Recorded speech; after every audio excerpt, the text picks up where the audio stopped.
Rodney will be out. Just Rodney? That's Rodney. Do you expect a role for Landon at all, maybe special teams? We'll hold that close to us just for right now. What went into the decision to practice at the Linc tonight? We're going to play there on Sunday. I've been on a – not saying it like that. Yeah, no. But it really is the main reason why is so, hey, we're playing there Sunday. We have an easy trip to get over there. Not every stadium's like right next to their facility.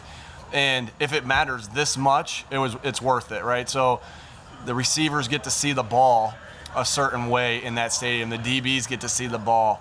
The kick, Jake, Jalen get to feel the wind and how that moves in that stadium. Just the surroundings of being there, getting ready to just practicing, executing plays in that stadium. And I really believe it's gonna. Is it a huge difference? Not a huge difference, but if it's that much, even if it's that much, it's worth our time to go over there. And the other thing is, like, that's our home field. Like, if you get 8 games or 10 games at that stadium, imagine how much more it feels like you're home than when you're 20 games. So put a lot of thought into that. There was one place I've done that before in the past. I always really thought that was a good idea. It was in Kansas City. The stadium was close to the Kracz facility, and that's why we do it. So it's your plan to continue that throughout the season when you're home?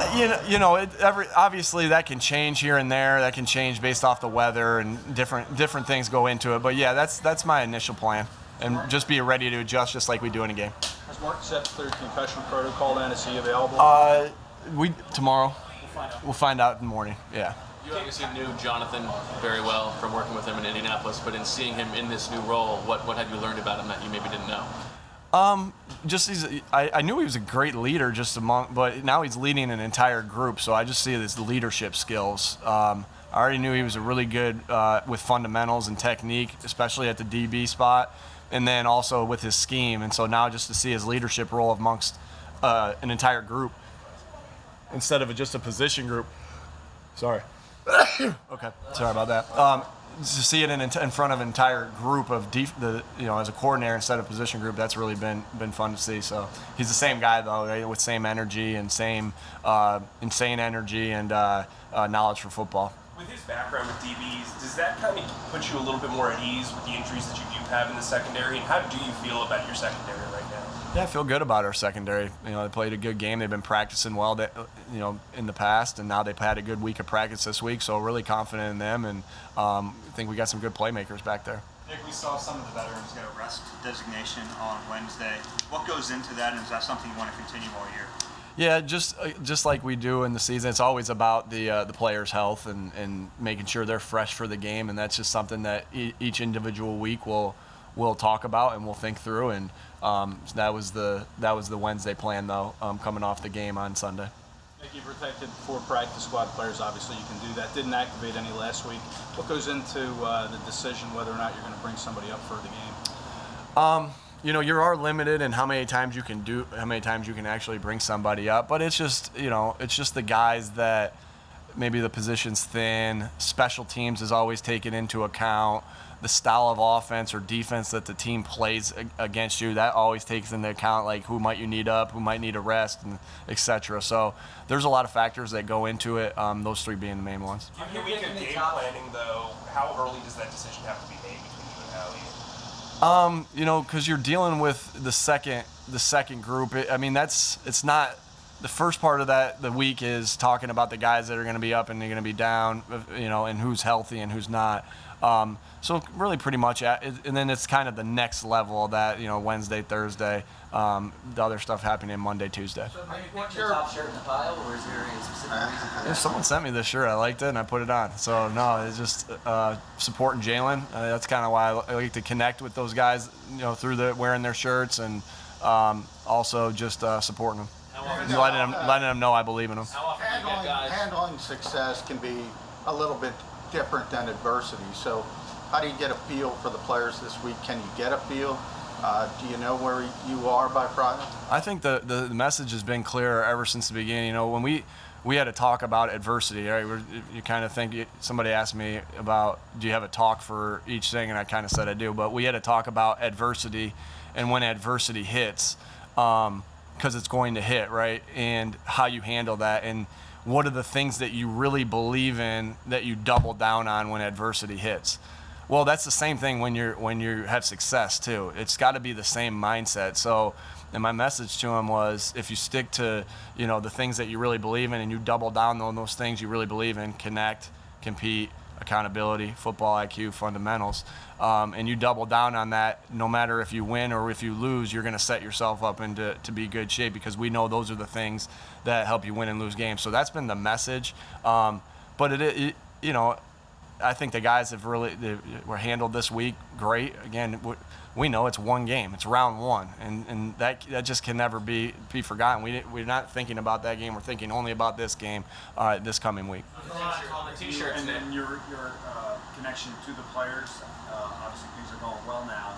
When they're not, do you have a temper, and how do you handle it? I have a temper when things go well, so yeah, both and. I'm a yeller and screamer, whether it's good or whether it's bad. I mean, as far as I'm not going to change they got to look at me based off of and know that I'm the same guy no matter what, right? And so, it's not all nice out there when we're out there, whether it's coaches, players, whatever. So, I would say I think I'm the same whether we're winning or we're losing, but we've only got one game in there, and so I got to practice what I preach. And how do you handle your temper? Is it something that you want to fix? My temper? The temper, yes. I'm talking about if you do have. I mean, we've seen a little bit out in the field. I'm just wondering behind the doors.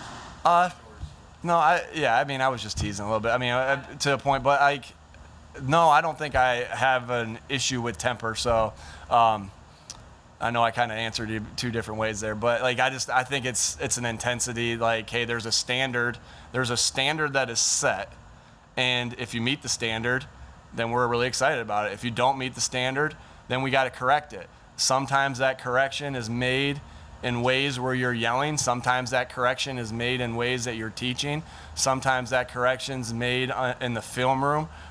Sometimes it's made in the practice room. So it's all different based off different circumstances. And I mean, that's kind of how I handle that. When you look at Devontae, it seems like there are two different sides of him. When he's with us, he's pretty quiet, but inside, obviously, he's dancing in the locker room and stuff. When did you first notice that side of Devontae, and kind of what do you think about it? Yeah, I see a little bit more of the side you see. Sometimes you'd be surprised there as well with coaches. Sometimes it's similar. I mean, maybe we see a little bit more, but I've said this a couple times about a couple different guys in my career. Hey, he's really quiet, and guys will laugh at me and be like, "No, he's not." You know what I mean? So, but we've seen it, and I don't want to say when you're in there talking ball with him, he's not quiet, right? This is something that he knows well. He studies it hard. He's obsessed with his craft of getting better, and he loves wide receiver play. Loves the details of the game. So that's where you see it. That's where I guess I've seen it more than not is just talking ball with him in general. Nick, heading into week one, you emphasized the advantage that you guys had, people not knowing what your offense was going to look like.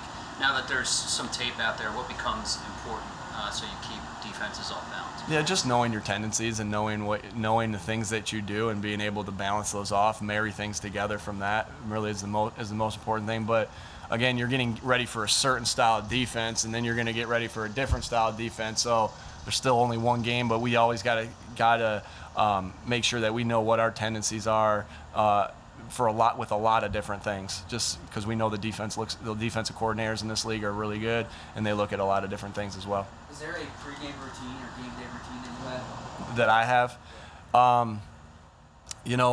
back when I played, and even when I first started coaching, it was I was very superstitious about a lot of different things. It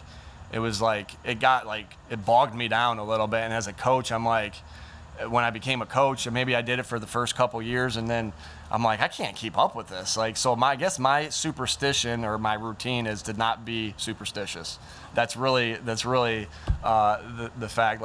Because I think a lot of coaches are, and they'll be well, we sat here last week, and I'll purposely sit somewhere else. So that's just me. I saw you the preseason game, kind of looked up. I assumed to your family, the stands. Is that something you do? I do, yeah. Now that I know exactly where they're sitting, I can look up and do my little things with my son, and that's me and my son have a little wave from afar, so that's really it. McLeod's story that resonated with you when you were in Indianapolis that made you want to bring it here to Philadelphia, and how has it resonated What story? Mike Hill's dog culture. How did that resonate with you in Indianapolis that made you want to bring it here? And then well, it really, the Zach Pascal, our receiver in Indianapolis, really, he had the shirts and passed them out. There's different ways of saying dog mentality, right? Different places I've had different things, but there's a story I have about dogs, and I'm not going to go into that whole story. It takes about 15 minutes to tell a story. I'm not going to bore anybody, but just that they, me seeing them is that they, no matter what, when they go hunt, regardless of what happened the week before, they're ready to go, right? Whether they got shut out, whether they won by 40, whether they didn't do good on third down, whatever it was, right? And I'm talking about the dogs. And they went out, and the gates opened for them to hunt, and they went out and hunt. So that's what that is about. And then the shirt, and I've told that story for a couple years now. And when Zach Pascal had that shirt, and we were all like, man, that shirt's cool. I kind of tied it in together there. So it wasn't, I don't really know Mike. Happy for his business. I heard it's doing well now.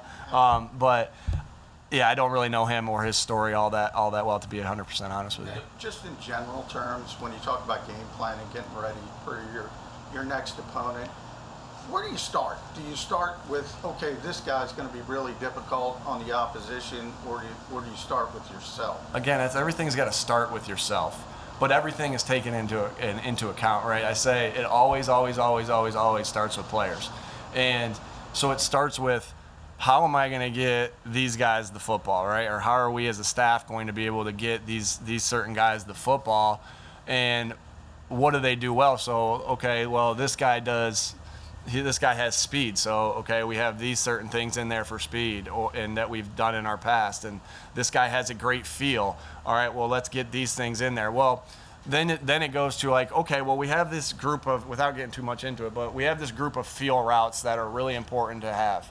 Well, does this feel route look good against the coverages and the fronts that they're running? Does this feel route look good? So it kind of goes like that, and then once you go through all that too, and then you got to think about who they have, right? So it all kind of comes together. And I think if you just went out and said, I'm going to do all these feel routes, your game plan would be, it's kind of cool how it plays out, because your game plan would be this monster sheet, a huge sheet of things that you couldn't get repped or practiced. So it kind of whittles itself down. It starts high, and then it kind of whittles its stuff down based off of what you do well, what the defense does well, what their scheme is, et cetera, et cetera. The play from last week where Devontae calls out the corner blitz, is that a rare thing for a rookie to do, or is that sort of standard operating procedure?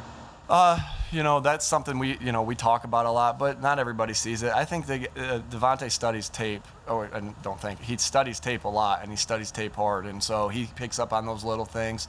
Again, I just think he's obsessed with getting better and obsessed with his craft of being a better wide receiver every day. With the way you guys used Phillip Rivers and Jacoby Brissett last year, did that help you kind of gain an understanding for how Kyle might use Trey and Jimmy? Well, it's just they're just different style players, and they're different offenses. With Jacoby, I would say no, to be without going into it too much, but I would say no, just because of the style of players they are. Jacoby was a guy we brought in on short yardage things to run a couple runs. There was no secret that Phillip wasn't running some of those plays. So no, just because of the style of player.